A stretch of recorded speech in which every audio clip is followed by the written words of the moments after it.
une table festive comme aux Antilles pour les fêtes de Noël, pourquoi pas? Jambon de Noël, boudin, accra, viande de porc, igname, pois d'Angole et autres. Encore faut-il trouver ses ingrédients. Et oui, c'est possible en allant chez Tropic Marché, 2 rue du Moutier à Saint-Ouen.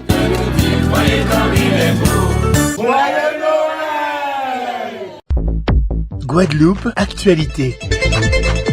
Sans surprise, les députés ont adopté aujourd'hui la motion de censure déposée par le NFP.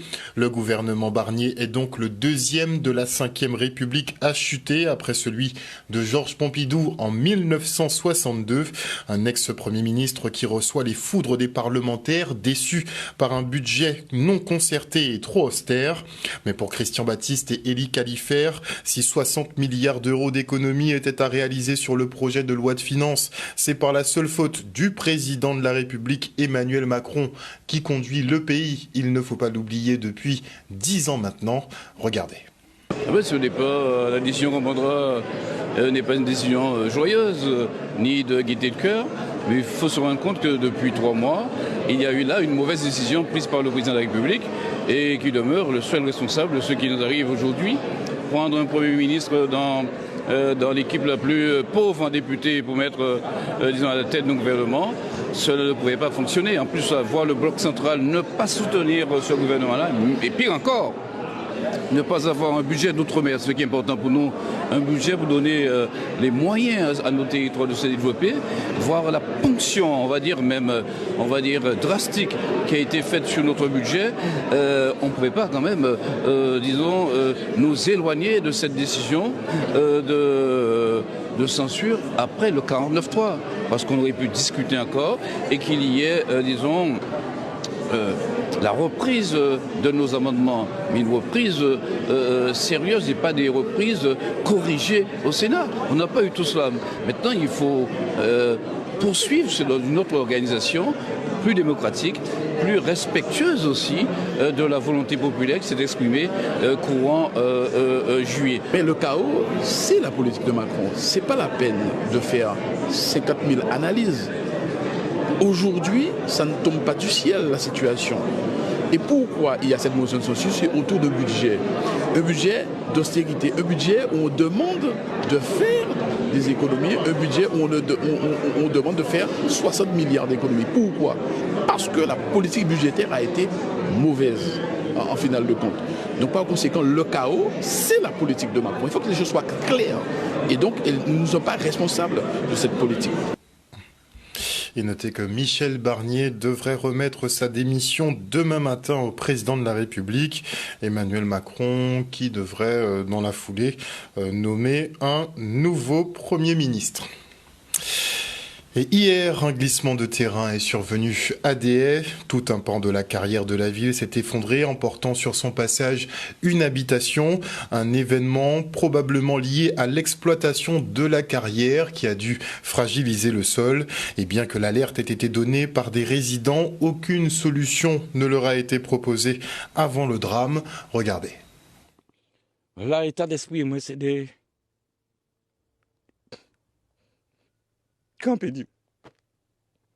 Reloger famille, moi. Ils dit nous faut qu'on l'a depuis hier dans les dizaines.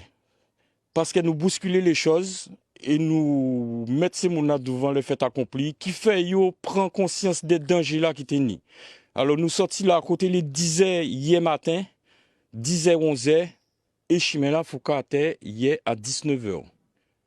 Donc, les principaux responsables à ça qui passait là, t'es au courant. Yo t'es au courant qu'a fait plusieurs années, moi-même, qu'a informé yo qu'il y a un problème. Voisin, moi, qu'a informé yo depuis l'arrivée là, qu'a fait un an et demi, qu'il y a un problème. Et c'est jouer à problème là, yo qu'a prendre responsabilité à yo pour faire moun sortir parce que yo pas moun mort dans ça. On y 4 voisins dehors qui peut pas rentrer à Kazayo. Un voisine qui peut Kazaï, qui peut et manger, qui peut à toute activité et moi-même qui peut de toute exploitation agricole là parce qu'en pas ni accès encore. Aujourd'hui, j'ai perdu ma maison, J'ai perdu mon lieu professionnel parce que en fait c'était une propriété sur laquelle j'exerçais ma profession. Je louais des logements. Là, j'allais commencer à louer pour toute la saison. J'étais à 70% rempli. J'avais mon logement. Je vivais là avec ma fille. Donc là, j'ai tout perdu. Et mon terrain, là, est tombé. Ma maison avec. Elle est en suspens au-dessus de la carrière. Impossible d'y accéder, il n'y a plus de route, c'est terminé. J'ai plus de travail, j'ai plus de maison. J'ai failli mourir avec ma fille dedans parce qu'il y a encore 3 jours, on dormait dans la maison avec ma fille parce que j'ai vu des fissures, des tremblements, mais ils étaient venus il y a 10 jours.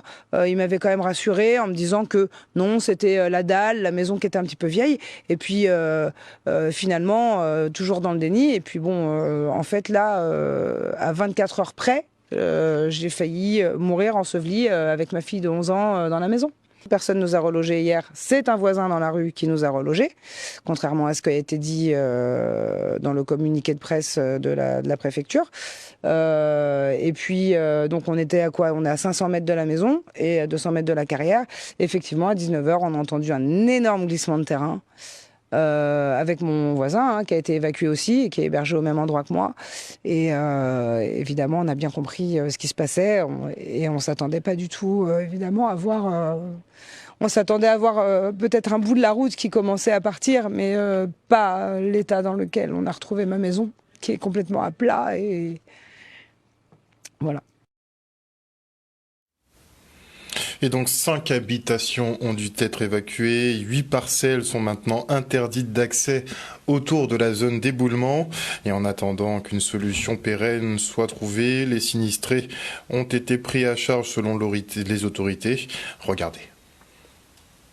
Chemin Savane-Paille, nous sommes toujours dans une zone à risque, puisque pour l'instant, les questionnements qui ont été posés et que va encore expertiser le BRGM n'ont pas donné toutes les réponses que nous attendons, puisqu'il faut une expertise pour véritablement vérifier que la zone que nous avons mis en sécurité, je rappelle, c'est 8 parcelles qui ont été interdites d'accès, avec 5 maisons qui ont été évacuées, et une incapacité aujourd'hui de pouvoir accéder à pied ou en voiture à partir de la nationale sur ce chemin paille, mais également, puisque ce chemin paille peut être rejoint par des pistes, par la piste Mazo, la piste du Boeing et la piste du Dodan. Donc cette zone-là est pour l'instant sécurisée.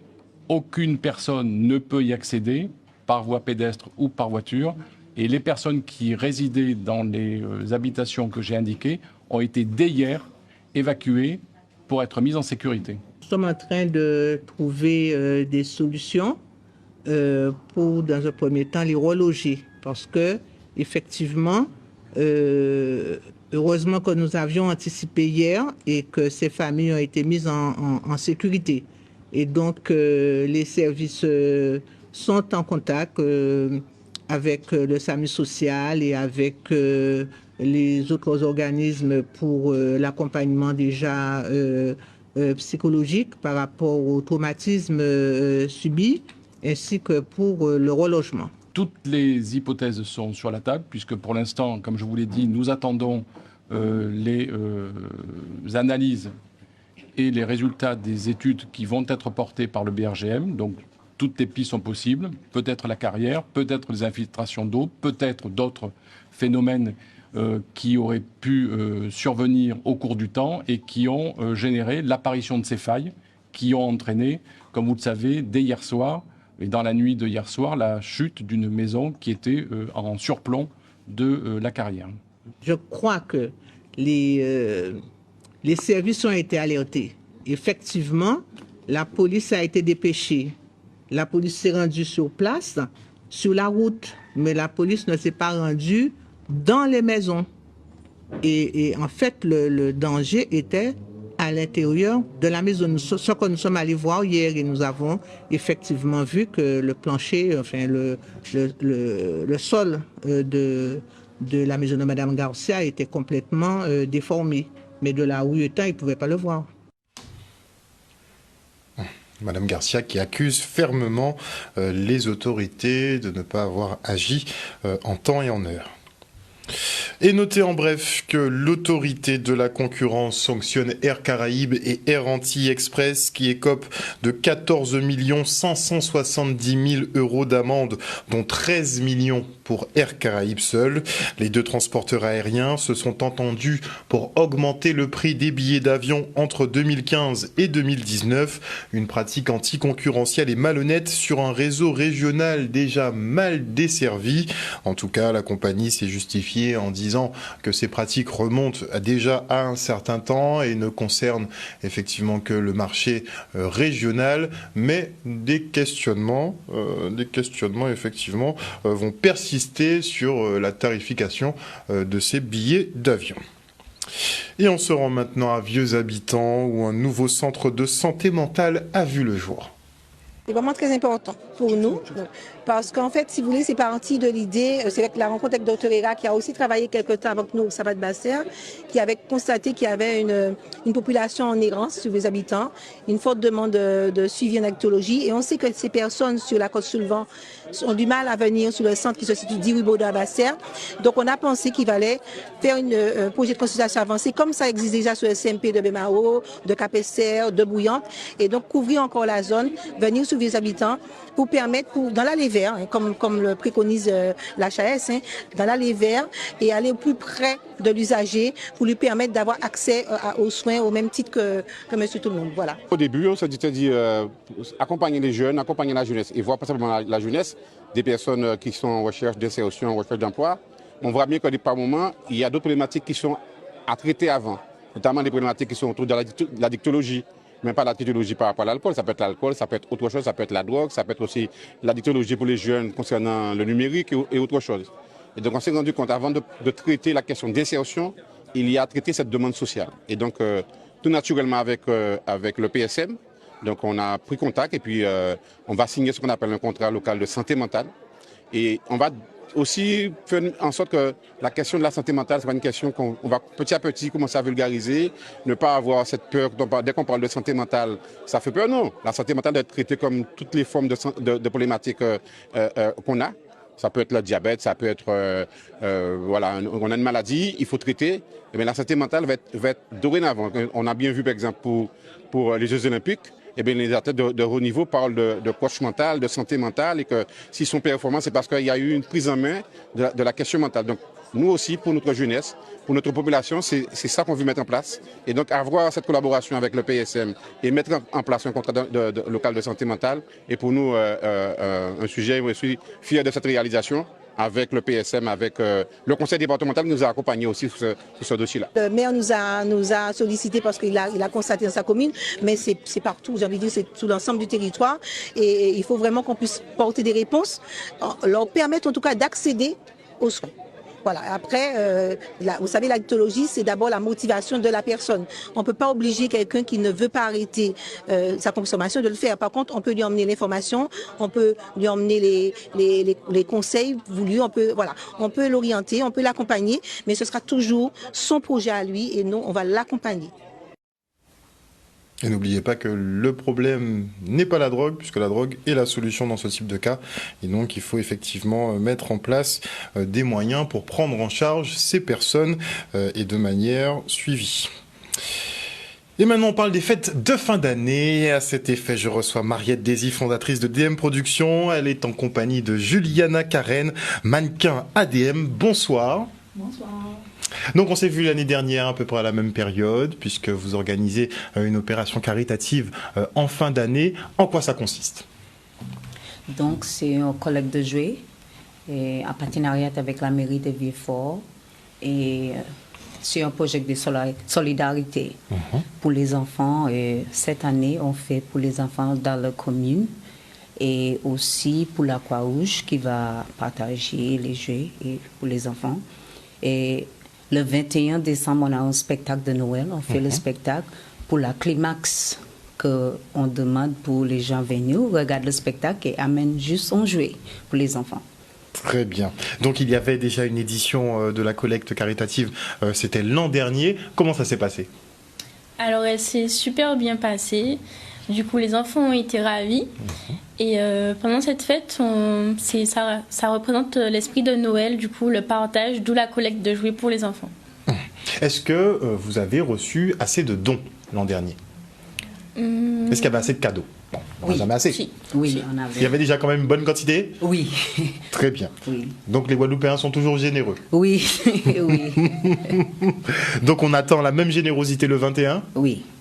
Comment va se passer? On a déjà placé les boîtes à la mairie de Vieux-Fort, Solo Boutique à Bastel, la Case Créole Restaurant, Rivière-Sens, LM Boutique et le collectif de Lunetier à Bastel. Donc il y a 5 adroits. Tu peux déposer les jouets avant le 21. Le 21, c'est juste le climax, le dernier jour pour amener le jouet. Mais on peut amener jusqu'au 21, en tous les cas. Donc, oui. dans les boutiques dans un premier temps, et le 21, pendant ou après le spectacle, il n'y a pas de souci. Mais justement, comment va se passer le spectacle?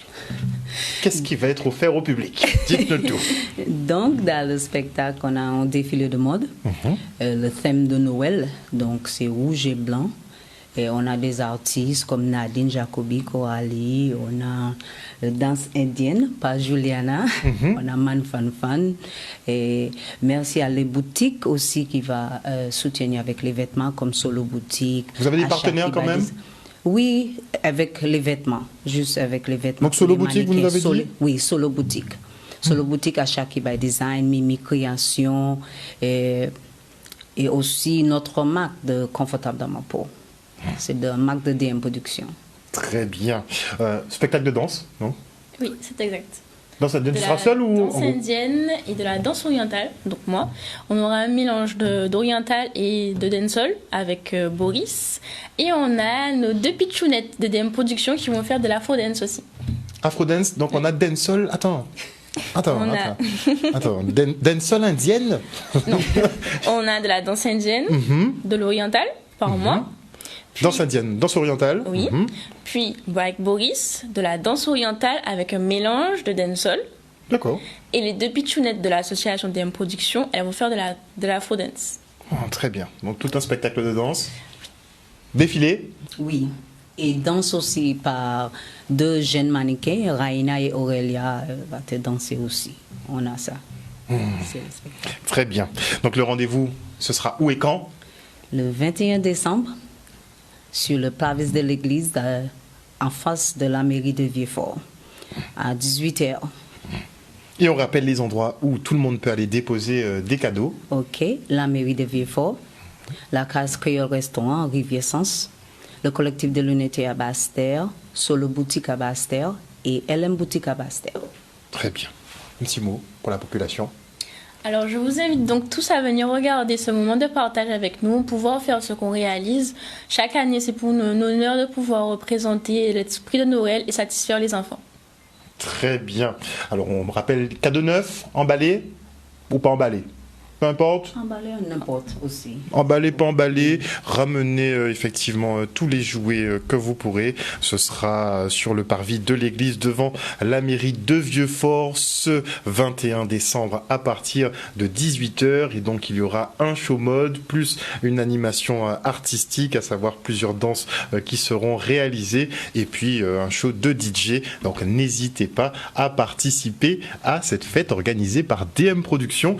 Et est-ce que tu étais au boulevard? Est-ce que tu vois c'est quoi le boulevard? Bien sûr que j'y étais. Mais justement, on fait un retour sur le boulevard qui était spécial culture indienne à Sainte-Anne. Régulièrement, la municipalité transforme le boulevard Ibéné en marché local. Et pour cette dernière édition, on célébrait 170 années de présence de la communauté indo-guadeloupéenne. Tu as dansé ou pas? Mais bien sûr, l'association Bavani de Saint-Claude. Avec quoi. Laura Andipin. Comme quoi, le hasard n'existe pas. Ce soir, il y a une thématique particulière. Ce boulevard est consacré à l'art indien, à la culture indienne. Pourquoi? Tout simplement parce que nous sommes en train de célébrer le 170e anniversaire de l'arrivée des premiers Indiens ici en Guadeloupe. Ça se passe le 24 décembre 1854. À bord de l'Aurélie, un bateau, sont arrivés les premiers Indiens et qui depuis, ils font partie intégrante de la population guadeloupéenne. Donc c'est une occasion pour nous, ville de Sainte-Anne, pour le maire Franck Baptiste de permettre à toutes les composantes de sa population de s'exprimer, de montrer leur messe et l'habitude, leur savoir-faire, pour bien montrer qu'il y a chez nous en Guadeloupe, singulièrement à Sainte-Anne, une grande famille, issue d'horizons différents d'Afrique, de l'Inde, je l'ai dit, mais également de France, d'Europe, du Liban. Et tout cela forme la Guadeloupe. Aujourd'hui, nous sommes tous Guadeloupéens. Et pour faire peuple, nous devons nous connaître. Et nous sommes venus ici pour présenter à toute la Guadeloupe cette part du patrimoine guadeloupéen, parce que c'est avant tout un patrimoine guadeloupéen, parce que les instruments qui sont là sont fabriqués avec des matériaux de la Guadeloupe, par des personnes qui sont guadeloupéens, qui sont nés en Guadeloupe. Donc c'est bien la culture guadeloupéenne qu'on vient présenter. Pour moi, c'est ça l'enjeu, qu'on puisse toujours faire peuple, apprendre à se connaître et valoriser ça qui est en nous. Je suis très content de suis là à Guadeloupe parce que c'est un pays exactement comme notre pays qui n'est pas retourné à plus que 30 ans et à cause de guerre et tout. Et la nature, et la nourriture, les gens souriants, accueillent. Et tout est pareil pour moi. Et même nourriture Colombo aussi, voilà. Et en plus, voilà, c'est une expo qui est arrivée pour Sainte-Anne Centre Culture, s'appelle Nous sommes une famille, parce qu'il y a beaucoup de gens qui viennent d'Afrique. L'histoire qui passe ici, il y a beaucoup de gens, un peu de gens qui viennent du sud de l'Inde, qui parlent tamoul, Panditeri, Karekal, tout ça aussi. Et histoire un peu triste quand même, maintenant nous mélanger, nous vivons comme une famille. Voilà, c'est ça les Guadeloupe, c'est plusieurs cultures, c'est très ouvert. Petite île, par contre, il y a de grandes histoires derrière. Et la terre, c'est très riche aussi pour l'agriculture aussi. Et là, aujourd'hui aussi, j'ai fait un performance facteur bois derrière avec le pigment à l'Inde et avec noir de coco aussi. Voilà, c'est content.